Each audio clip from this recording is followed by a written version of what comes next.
voyez pas le problème? Ils s'imaginent aussi qu'un enfant, c'est la même chose. Si il est en train de dire, on est en train de lui dire, oui, tu n'es pas en train j'en sais rien, ouais, que s'il va pas faire que le papa, un rôle de papa, c'est quoi? C'est de dire de temps en temps, ben, c'est quoi, il ne faut pas se mettre en colère, etc. Mais après, dans la vraie vie, il peut se mettre en colère.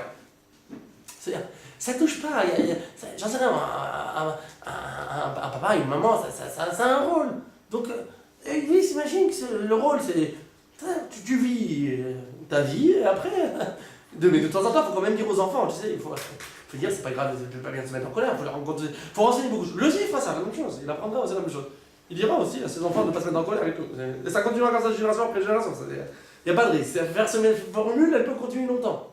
Mais on peut pas être parfait, quoi, en tant que parent. Oui, effectivement. Je ne suis pas en train de parler d'être parfait du tout. Et on va voir après comment arranger ça. En tout cas, une partie. Et justement, c'est aussi un peu un problème qui existe quand on parle de l'exemple personnel sans l'expliquer. Et sans, on n'est pas encore arrivé à l'expliquer. Enfin, pour l'instant, on voit les problèmes qui existent, après on va voir les solutions. Ou une partie des solutions. Mais quand on n'explique pas, c'est un truc qui est impossible. D'abord, on ne doit pas être parfait. C'est sûr qu'il y aura des problèmes, qu'on n'est pas les plus parfaits du monde. Donc, qu'est-ce qu'on va faire? Donc, on n'a aucune solution à s'arranger. Donc, voilà, c'est juste un problème. Aussi, après des problèmes, on sait que voilà, c'est à cause de. On n'a rien à dire, c'est normal, l'exemple personnel. Non. Il y a quelque chose de. On va voir exactement, en tout cas, une partie comment arranger. Même si on n'est pas parfait. Alors, comment on va faire pour arranger? On veut essayer d'arranger ça. Rappelons-nous, le problème essentiel, donc le problème de l'exemple personnel, c'est qu'il y a cette contradiction. C'est pas un problème, c'est pas le grand problème, c'est ce qu'on vient de mentionner.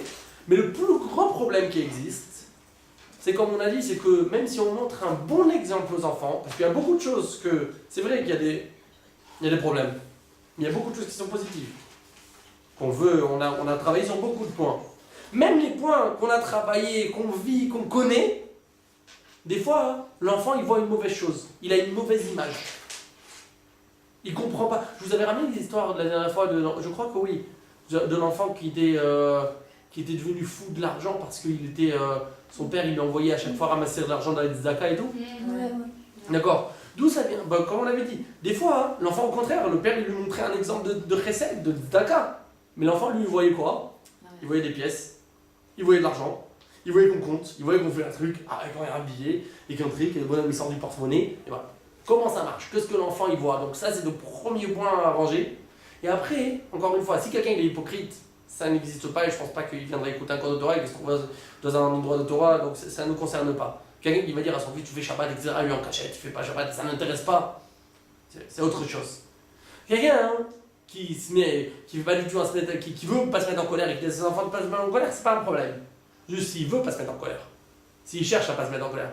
Mais si lui il pense c'est juste voilà, par rapport aux autres que les gens ils regardent, ça ne nous intéresse pas, c'est pas ça le sujet. Ce qu'on est en train de parler, c'est qu'on a tous des faiblesses. Que des fois on veut pas se mettre en colère, et des fois on fait des efforts de pas se mettre en colère, mais ça nous arrive aussi. Pas à vous, je parle en théorie pour d'autres personnes. Quoi. Mais ça peut arriver pour certaines personnes, je ne sais pas si vous savez c'est quoi la colère. Vous savez. S'il y en a qui savent pas, peut-être vous avez entendu dans les farines de Moussa. Dans les livres de Moussa, vous avez peut-être vu une fois, sûrement là.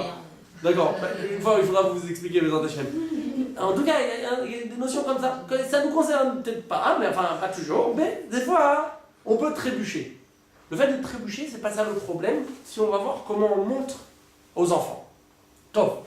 Comment on fait, comment on agit maintenant, alors, pour arranger ce truc-là, parce que c'est un problème. Je lui dis, des fois, on peut montrer un exemple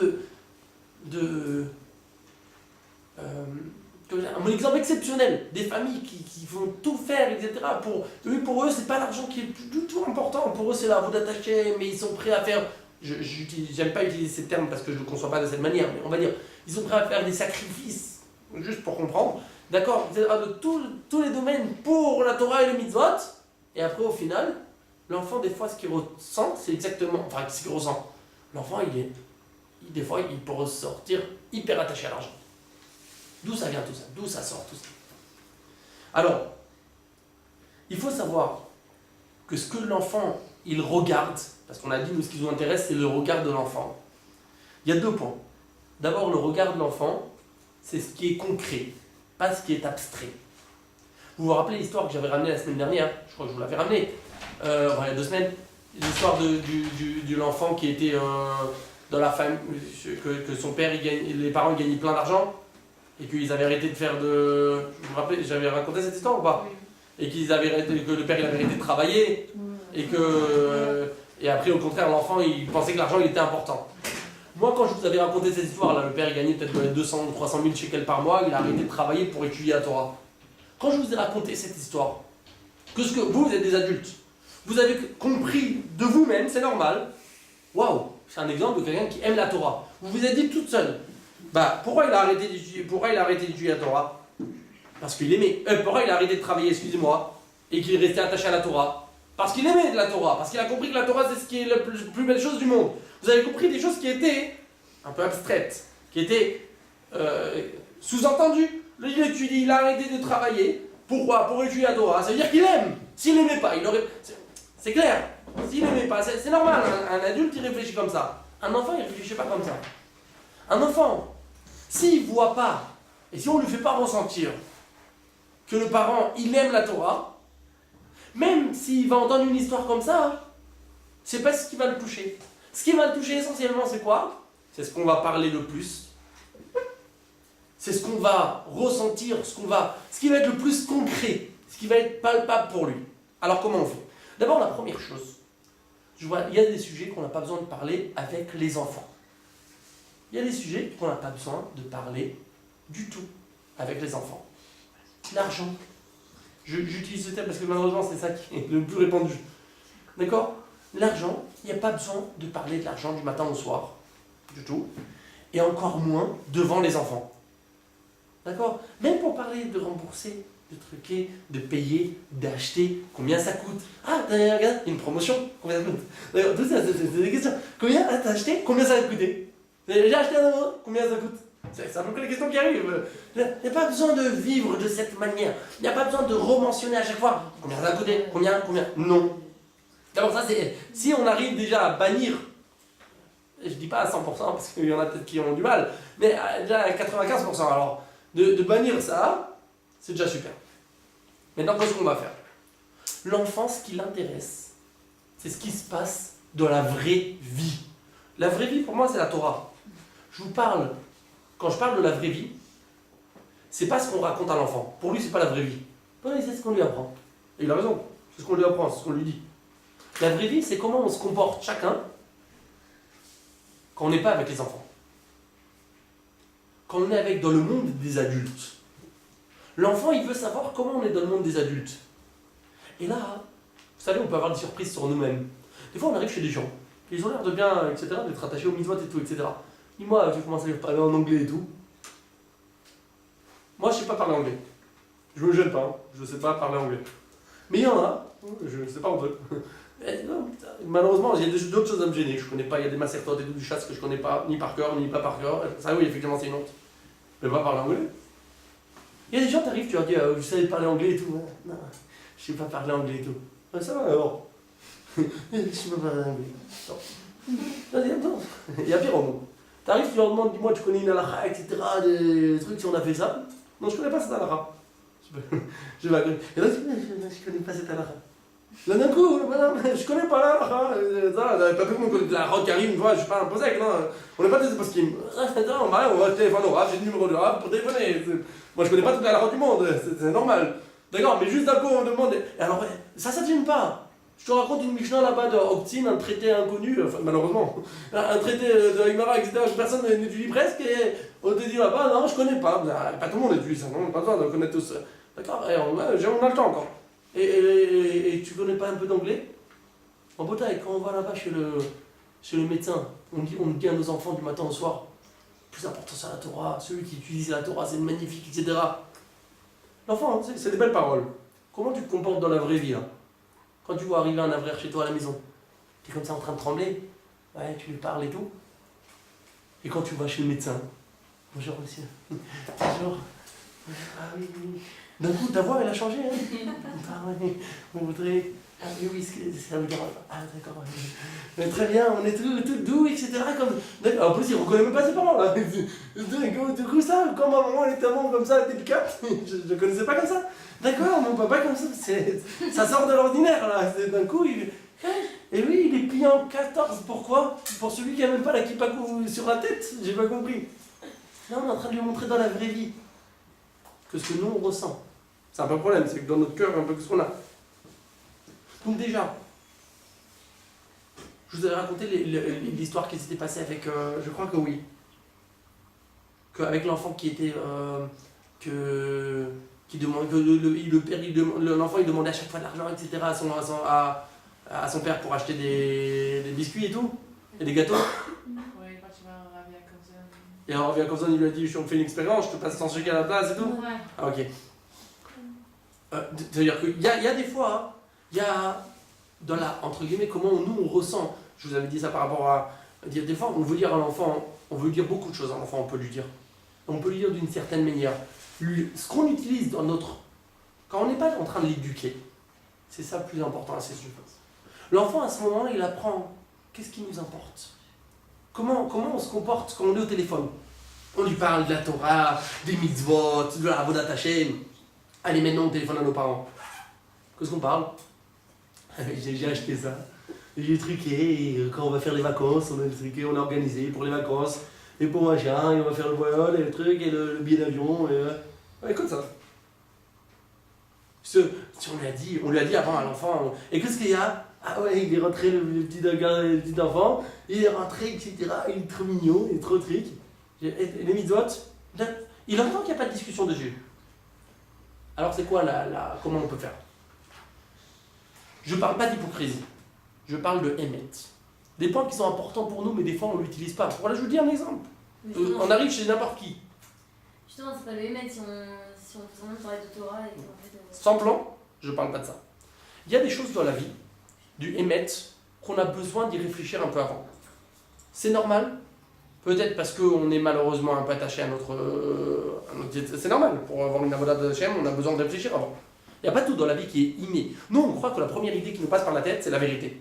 Vous voyez quelqu'un qui passe dans la rue, il fait quelque chose qui a l'air pas bien, c'est pas 100% que c'est pas bien. La première idée, c'est qu'il a fait quelque chose de pas bien, ça a l'air comme ça. Et après, vous dites, ah non, vous vous rappelez le cours qu'il fallait parler d'année route, il faut juger favorablement et tout. Donc vous dites, bah alors il faut juger favorablement, c'est une histoire, c'est important et tout, sinon si là-haut, je sais pas comment on va nous juger.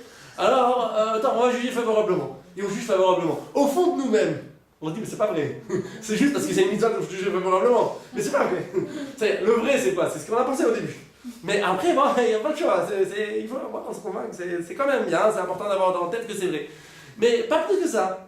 Pourquoi? Parce qu'on a une idée en tête que ce qui nous vient dans la tête, la première chose, c'est ça la vérité. Ce qu'on a besoin de travailler pour y arriver, c'est pas vrai au fond. Mais la réalité, c'est l'inverse. Tu crois? Pourquoi? J'ai pas compris. On est tellement exceptionnel que. Vous, peut-être oui, mais les autres, je parle pas pour moi. Et on dirait que la première idée qui nous passe par la tête, ça y est, c'est que, bon, pour Hachem, c'est sûr, c'est bien. C'est ça la première chose qui doit nous passer par la tête, c'est bien. Et ce qu'on a après par réflexion, c'est l'inverse. La première idée qui passe par la tête, c'est pas de réflexion, en général, c'est pas bien. Après, ce qu'on a avec une réflexion, c'est ce qu'on ressent. Non, Avodat Hashem, je pense que n'importe quel vrai Avodat Hashem, je ne parle pas quelque chose de madrigote spécial, de degré exceptionnel. N'importe quelle personne pour qui l'Avodat Hashem c'est important. Même si quand il va parler au téléphone avec n'importe qui, il ne va pas mentionner l'Avodat Hashem. Au fond lui-même on s'arrête et on lui dit, moi, que tu crois? Ce qui est important en vérité c'est quoi? C'est l'Avodat Hashem ou pas? Bien sûr il dit c'est l'Avodat Hashem. Bien sûr il s'arrête. Il sait au fond de lui-même c'est l'Avodat Hashem. Même si j'en sais rien... pardon? Mais comment on va faire? On va parler de vivre. On vit avec, on vit peut-être aussi avec. Ça dépend, ceux qui vivent vraiment avec tout le temps, etc. Il n'y a pas besoin de faire ce cours. Mais je parle à une darga standard, je ne parle pas à un niveau exceptionnel maintenant. Je parle à une darga qui peut des fois toucher presque tout le monde. On parle des gens qui sont au Hachem, qui vivent avec un Baruch, mais qu'au train-train, ils sentent aussi qu'il y a le. Quand on fait une autre, c'est quelque chose, mais à un autre moment, on ne vit pas toujours de cette manière-là. À ce moment-là, sur quoi on est content? L'enfant, il voit sur quoi on est content. Dans la vraie vie, il y avait un rave, une fois, je vous avais raconté ça aussi, je ne me rappelle plus ce que j'avais voulu raconter parce que j'ai donné le cours d'autre part, hein. Je ne sais plus si c'était chez vous ou pas, avec le rave qui était... il a commencé, Rav Yakovson, il allait voir un rave, et il a commencé à lui dire à tout le monde, les enfants, ils ont commencé à faire une Mazal Tov. Vous avez raconté ça? Un jour, il arrive chez un rave, un des Gdolim et tout.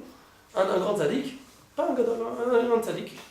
Il arrive chez lui, il voulait prendre un renseignement, le Rav venait, il n'était pas encore arrivé, la rabbinite elle lui a dit vraiment il doit arriver 10 minutes à l'autre, vous pouvez attendre au salon.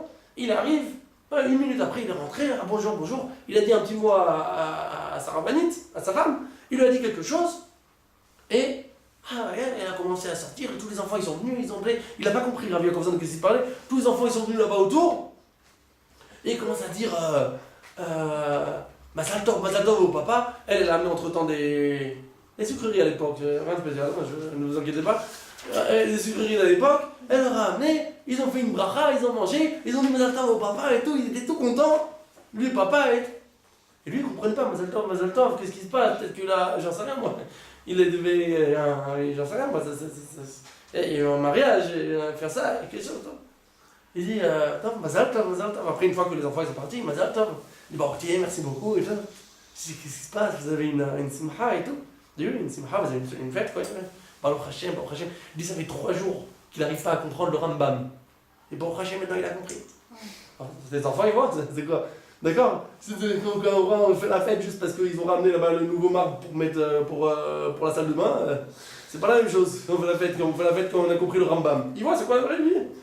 Ah oui, puis 3 jours qu'il n'a pas compris le Rambam, effectivement ils l'ont vu triste, ils le voient maintenant heureux. Alors on voit ce qui est important dans la vraie vie. Je parle pas de ceux d'un gars-là. Ceux qui vivent comme ça de cette manière, ils n'ont pas besoin de secours. Je parle d'un cas normal. Je sais pas, de la Avodat Hashem, qu'on fait bien, etc. Mais qu'on ne vit pas de cette manière. Premièrement, on va faire, oui, on va pouvoir faire des choses, Bemouda, comment on traduit Bemouda consciemment, merci beaucoup, pour que l'enfant il sente ce qui est important pour nous. Mais, encore une fois, je ne vais pas lui mentir. Il faut que je vive que c'est important. Je vais plus être clair après. C'est-à-dire d'abord, je peux réfléchir avant de faire ce que je vais faire. Je peux même être à réfléchir avant. Je sais, c'est important. Mon enfant, Baruch Hashem, il a fait une bracha ce matin. Il y en a qui ne savent pas c'est quoi une bracha. Ils ne savent pas quoi c'est le schéma. Il y en a qui ne savent pas c'est quoi la Avodat Hashem. On a des élus dans les Averot et tous les pauvres. Baruch Hashem, il a fait une bracha. Ne regardons pas maintenant tout ce qu'on voudrait qu'il fasse encore. Déjà, qu'est-ce qu'il a fait? Il a fait une bracha, il a fait une mitzvah, il a fait cette mitzvah, il a fait j'en sais rien. La mitzvah qu'on voudra mettre en relief. Un point vrai qu'il a fait. On prend conscience du chesed qu'Akadosh Baruch Hu nous a fait. Après, dans nos discussions qui ne sont pas d'éducation, obligatoirement, on va parler de ça. Ça peut être quand le mari rentre à la maison, le soir, la femme elle lui dit, etc. Au lieu de lui raconter que j'en sais rien, n'importe quelle bêtise, elle raconte. Dis-moi, tu sais aussi, tu peux raconter aussi autre chose. Mais elle peut dire, regarde, tu sais, l'après-midi, j'ai entendu, tu as raté la bracha qu'un tel il a fait. C'était tellement un ta'anoug. L'enfant il écoute, ne vous inquiétez pas, ils écoutent tout. D'accord? Sauf s'ils sont en train de dormir et encore ça fait, mais sinon on est sûr, ils écoutent tout. Surtout si on parle d'eux. C'est incroyable. Quand on parle pas d'eux aussi, mais toujours. Ils écoutent. Même si on s'imagine qu'ils n'écoutent pas, c'est encore pire, parce qu'on ne fait même pas attention. En tout cas, hein, je dis, regarde la bracha qu'il a fait un tel. Ça m'a fait tellement plaisir. Ça, tu montres que dans ta vie à toi, c'est pas en train de l'éduquer, de lui apprendre c'est quoi la bracha. Tu lui montres c'est quoi les sujets qui sont importants pour toi. Tu es au téléphone avec la maman au lieu de parler. D'accord, tu vas parler de 500 000 sujets. Maintenant, laisse tomber. Après, tu parles aussi, après les 500 000 sujets, ou avant, tu peux parler de l'avant aussi, c'est pas obligé de mettre ça à la fin. Tu mentionnes aussi. Tu as raté, comment c'est? Ce matin, quelle tfila elle a fait? Quelle tfila? J'en sais rien, tu racontes. Ça, c'est comment tu sens dans ta vie. Comment tu vis dans ta Avodat Hashem. C'est ça ce que l'enfant il ressent. Il ressent pas ce que tu vas raconter, ce que tu vas lui raconter. J'en sais rien. Tu peux lui raconter, je dis pas que c'est bien, j'en sais rien, mais tu peux commencer à lui raconter pendant des heures que c'est quoi l'importance du Limud Torah. Tout ça, pour l'instant, c'est de l'éducation. L'enfant, il pense que c'est la partie de papa, quoi. La partie d'un papa, c'est de parler. Il y en a pour qui c'est parler pendant 5 minutes, il y en a c'est parler pendant 2 heures. C'est quoi l'importance d'étudier la Torah? Mais pour l'instant, ça ne veut pas dire du tout qu'on doit étudier la Torah. C'est-à-dire qu'il faudra parler. Moi aussi, quand je serai papa, je parlerai à mon fils qu'il faut étudier la Torah. Mais qui a dit que ça fait partie de la vie? Ok, d'accord. Il y en a, des fois, on voit ça.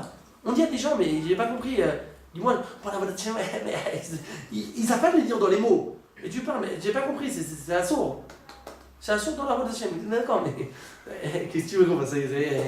Il savent pas le dire, il dit, on peut pas autrement, quoi. Ça y est, arrête maintenant, on n'est pas dans la théorie, là, on est dans la pratique. C'est un sourd, pas un sourd, c'est des trucs, est-ce qu'on peut voler l'argent aux assurances et tout, ne pose pas de question, l'akha ou pas l'akha, c'est maintenant, j'ai pas compris, pour voler l'argent, je veux pas rentrer dans les détails pour pas faire peur à les gens, mais il y a des questions, il y a des lois de l'akha de chaque détail. De la vraie vie, c'est quoi ça? L'enfant, il veut voir comment tu vas réagir à ce moment-là. Ça, Rabotaï, je vous dis, c'est à nous de voir. Quand tu vas te trouver devant le médecin qui n'est pas religieux, je dis pas de mépriser, il faut savoir honorer tout le monde. Mais tu ne dois pas te plier en 10. En tout cas, hein, si tu te plies en 10, tu dois te plier devant 200, devant quelqu'un qui revêt la chaîne. Comment on va sentir à ce moment-là quoi? On va sentir, il sent l'enfant, il sent. C'est un ressenti, je vous dis. C'est comment on vit les choses. Comment on présente les choses. Quand on est en train de parler, quand on est en train de discuter. Si quelqu'un il est attaché au Da'at Torah. Moi j'ai vu une famille, je sais pas juger les gens. J'ai vu une famille, Baruch Hashem, Blair et Nara. Les enfants, ils sont exceptionnels. Je les connais pas, presque, enfin je connais un enfant, deux enfants, un enfant très bien, un autre enfant aussi. Mais je sais qu'ils sont sortis des enfants, Blair et Nara, très DHL. Je connais pas les parents, pas tellement. Une fois j'étais là-bas parce que j'étais avec Menachem Motam, ils étaient pas loin de chez moi et je les connais un petit peu, on m'a dit, ils venaient de Strasbourg, de là où j'étais. Alors on m'a dit, ok, bon, va leur dire les consoler, puisqu'ils avaient perdu, je sais pas exactement qui. Je suis allé là-bas.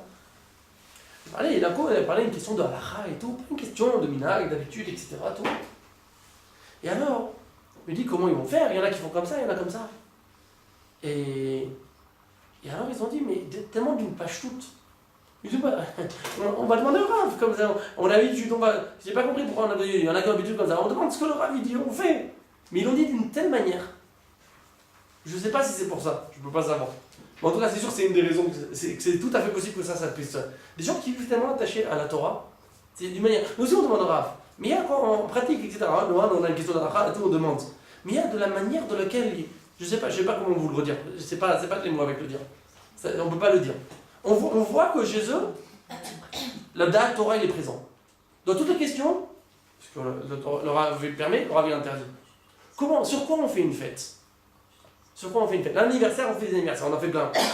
Que des anniversaires, on peut faire. Ou alors quand on a fini j'en sais rien moi, on a fini un peu comment ça s'appelle? On a fini le Masechet, vous savez quoi? On a fini, le mari, il a fini, le Masechet, il fait un sioum. Ouais, on fait un sioum. On fait une fête à la maison. C'est une fête dans toute la maison. Pas juste une avenue, etc. C'est fini. C'est une fête dans toute la maison. Que les enfants ils sentent, c'est une joie, c'est la joie à la maison. Ça dépend de vous, c'est vous. Il ne va pas vous imposer, le mari, de faire un sioum Masechet, etc. de faire. Mais comment vous allez faire ressentir? L'enfant il va sentir à ce moment-là. Vous allez vous les préparer, vous offrez un sioum, etc. Même s'il fait après le sioum tout seul, mais vous préparez le sioum, vous organisez pour le Shabbat, vous faites un bon gâteau, j'en sais rien, etc. Tout. Mais vous faites, l'enfant il va ressentir, comment vous allez le faire? Est-ce que vous faites juste un truc parce qu'il vous a demandé ou il vous a pas demandé, vous le faites quand même, mais vous faites, vous dites, on participe, etc. Et on met des drapeaux dessus, j'en sais rien. Il sera pas content, ça lui changera rien, c'est pas pour lui. Peut-être que oui, mais c'est essentiellement, est-ce qu'on ressent que c'est ça ce qui est important, quoi? Comment on va faire? Ça, c'est quelque chose de bien à avoir en tête. L'essentiel, si on arrive à vivre de cette manière, qu'il y a des points dans la vie qui n'est pas ce qu'on est en train d'éduquer l'enfant à ce moment-là, qu'on puisse faire ressortir. Je dis des choses de l'émettre, je dis pas du mensonge. C'est-à-dire si la personne elle sent que la bracha ça n'a pas de valeur, et dit bracha, je sais pas si ça marche. Je parle à la personne, elle peut s'arrêter s'il faut 2 minutes de réflexion pour prendre conscience de l'immense mérite qu'on a, qu'il y a une bracha qui a été dite. Si on ne sait pas c'est quoi la valeur d'une bracha, j'ai une bracha un exemple, quelqu'un fait sur chesed sur chaque mitzvah. On prend conscience. Une fois qu'on le fait, ça sort du cœur, on le dit du cœur. Et vraiment, on peut remercier et dire vraiment être heureux de ça. Alors dans ce cas-là, ça c'est un bon tikkun. C'est une bonne réparation avec ce qui a été fait, avec les problèmes qui sont faits avec, comme on a dit, là, que le bonhomme il a honte, il sait pas parler anglais, autre chose, je sais pas si on peut dire à chaque fois, mais... Ok, voilà, on va s'arrêter ici par rapport à ce sujet-là. On peut passer plus attaché à un autre sujet. Il y a aussi, vous savez, je vais juste finir par rapport à ça. L'enfant, il ressent tout. Il ressent c'est quoi l'importance qu'on donne aussi à ses mitzvot à lui. Peut-être c'est maintenant qu'il faut rentrer ce sujet-là aussi. Des fois, hein, on donne l'importance, mais qui? Pas aux mitzvot de l'enfant. Des fois, il y avait une fois un rav, il a raconté, je sais pas, un rav, j'en sais pas, un rav, quelqu'un qui a raconté à ses enfants une histoire. Comment le Baal Shem Tov, il faisait une tefila. Il faisait la tefila, mais vraiment, presque on y était là-bas, quoi. La tefila, quelque chose d'incroyable. C'est bien ou pas bien? Non, parce que Baal Shem Tov faisait, bien sûr c'est bien, hein, je dis pas la même. Je dis, est-ce que de raconter une histoire comme ça aux enfants, c'est bien? Ça peut être bien. Le problème, c'est qu'il a tout gâché. Comment? Une fois qu'il a fait qu'il a raconté tout ça avec son enfant, etc., il le raconte, incroyable. Il finit. Ça, c'est une fille-là. T'as tout gâché. D'abord, est-ce que vous pensez un instant que l'enfant, pas l'enfant, d'abord avant que le papa il raconte un truc comme ça, qu'il le fasse lui-même. Donc, il a raconté un truc. Oh, allez, le Baal Shem Tov, ça existait chez lui. Mais je sais pas si dans une génération ça peut exister. On va dire que oui. Tu veux que l'enfant a 10 ans, tu lui racontes ça, tu veux que maintenant il fasse la tefila du Baal Shem Tov. C'est-à-dire toi, hein, t'arrives pas à devenir le Baal Shem Tov, même pas le 10e, du Baal Shem Tov, et tu veux montrer à tout le monde que quand même, il faut quand même montrer quoi. On est les meilleurs, donc il faut montrer. Si moi, déjà les gens ils savent pas que je suis le gars d'Olador, au moins ils vous connaîtront grâce à mon fils. C'est pas grâce à moi, grâce à mon fils. Donc il y en a besoin de montrer quoi. Alors, au moins lui, il devient comme le Baal Shem Tov. Donc moi je veux pas faire les efforts que le Baal Shem Tov il faisait pour faire la tefila, mais je veux que mon fils il le fasse. Ça c'est tu fais une parenthèse. Donc qu'est-ce que je fais? Je viens, je lui impose et je lui dis. Je lui raconte une histoire sur le Baal Shem Tov et je lui dis oh, ça c'est comme le Baal Shem Tov.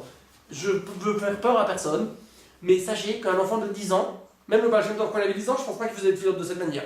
Donc on lui a raconté quelque chose qui est impossible pour lui, et on lui dit quoi? Ça c'est une fille là. C'est-à-dire, toi, hein, même quand tu fais la fille, etc., oublie. Tu n'arriveras pas au Baal Shem Tov. Hein. Personne n'arrivera à ce niveau-là du Baal Shem Tov. Oublie. On fait des fois sentir à l'enfant hein, qu'il y a beaucoup de choses qui sont immenses. Il y a des gens qui sont très marich la Torah. Ils sont pas religieux, hein, malheureusement. Ils sont très marich la Torah. Ils étaient dans des familles religieuses. Et ils ont une aracha de la Torah. Mais tu leur dis, si tu considères tellement la Torah, pourquoi tu fais pas les mitzvot, toi? Justement. Parce qu'eux, ils disent, la Torah, c'est tellement grand, mais moi, quel rapport avec moi? Qu'est-ce que je vais faire, moi? On lui a fait comprendre, ou il a compris lui-même, j'en sais rien, que celui qui fait, on perd les proportions, hein, mais on lui a fait comprendre que la Avodat Hashem de ce gadol là, que Rav Shach, qui arrêtait pas une seconde d'étudier la Torah, et que même quand il était en train de marcher, il étudiait la Torah, ça c'est de l'étude de la Torah. Mais toi, quand tu étudies 2 heures de Torah ou 3 heures de Torah, c'est pas mal, 3 heures, c'est mon ami étude 3 heures.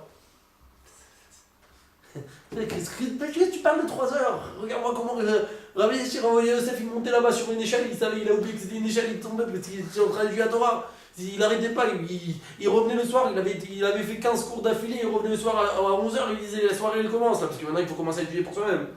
D'accord, pour l'instant je peux donner des cours, maintenant il faut commencer à étudier. D'accord, avec quoi qu'est-ce que tu parles de 3-4 heures de Torah? Qu'est-ce que ça donne comme envie? C'est-à-dire que ta Torah, toi, elle vaut rien. C'est pas vrai, hein. Je dis ce que des fois on peut faire ressentir à l'enfant. Ou à l'adulte. Ta Torah, toi. La Torah, il y avait un enfant, il y avait une histoire. Il faut longtemps que je ne sais pas raconter l'histoire. Il y avait une fois une histoire avec un rav un enfant, j'étais à une école, etc. Il y a Baruch Hashem, là, il y a des professeurs qui savent mettre en scène, ils savent faire des bons acteurs. Et donc, il a une idée, il dit je vais faire un truc sur le limou de la Torah, sur l'étude de la Torah et tout, et je vais finir. Il savait calculer et tout, à quelle heure il y avait la cloche, ça sonne. On va dire, j'en sais rien, à 4h30 ça sonne, à 4h30 moins 15 secondes, ou moins 5 secondes, je vais finir en disant et alors mes enfants, après leur raconter une histoire sur la Torah, je dis est-ce qu'il y a quelque chose de plus important que la Torah? Et donc là il y a un silence et tout, et silence, et après, les enfants ils partent, ils savaient dedans, c'est bien. Ok, donc il prépare et tout, il a préparé toute la scène. Mes enfants, est-ce qu'il y a quelque chose d'aussi important que la Torah? Donc il attend 3-4 secondes et la cloche. Le problème, c'est qu'il y a un enfant qui a dit oui. Le Tchouant, c'est la Dafina. Et là, la cloche. La grande. Oula. Alors lui, ça lui a gâché tout le truc. Tous les enfants, ils ont rigolé, bien sûr. Tous les enfants, ils ont rigolé et tout. Ils se disent, ah ouais, la Dafina et tout. Ils rigolé. Il y a juste cet enfant qui n'a pas rigolé et le professeur. Les deux qui n'ont pas rigolé. Et alors, le professeur, il s'est approché de lui. Je ne sais pas si c'était pour s'occuper de lui d'une certaine manière. D'accord? Il a fait une pédagogie selon certains moyens. Et donc, il s'approche de lui pour un peu lui... Et l'enfant, hein, normalement, il aurait dû avoir soit il aurait dû rigoler, soit avoir peur. Si vous avez vu la tête du professeur, vous avez compris. Mais soit avoir peur, soit rigoler. C'est un des deux, normalement. Et là, l'enfant, hein, il était énervé. Il avait un visage de colère. Alors, le professeur, il a vu ça, ça l'a déstabilisé et tout. Bon, Hachem, il lui a rien fait. Il lui a rien fait. Et il a dit à Ravi Yakovson de lui parler à cet enfant-là. Ravi Yakovson, il lui parle. Il commence à lui dire, etc. Dis-moi, t'as fait une blague et tout. Et l'enfant, il dit, non, pas, j'ai pas fait une blague et tout. Il était très énervé. J'ai pas fait une blague. Il dit, le Tchoulant, il a dit, dis-moi, moi j'aime bien les blagues, dis-moi, ah ouais. Quoi, le Tchoulant, c'est plus important que la Torah et tout.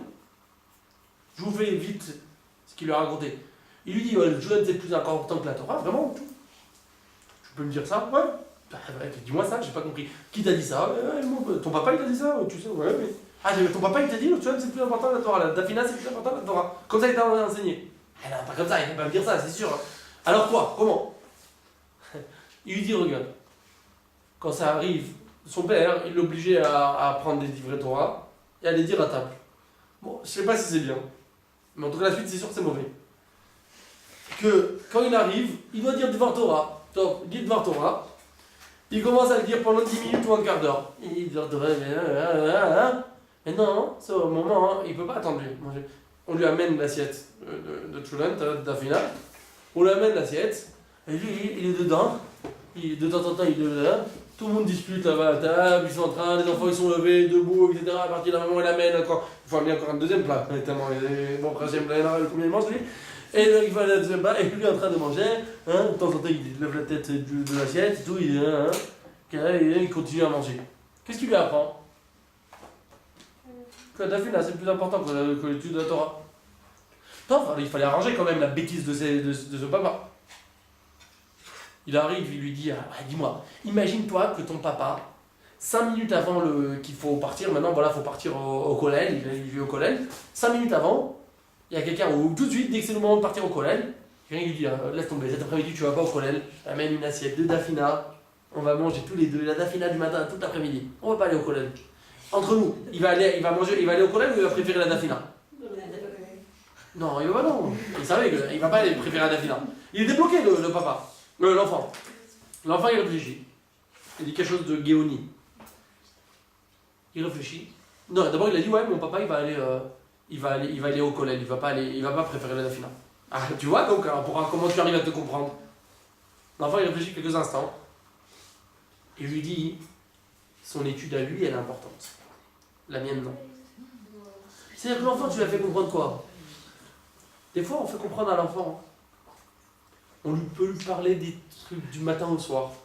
Sur la grandeur, je lui dis de la tfila, de la Torah, du Hesed. Mais je dois lui dire. Et on veut devenir des Mechanchim. On est des grands éducateurs.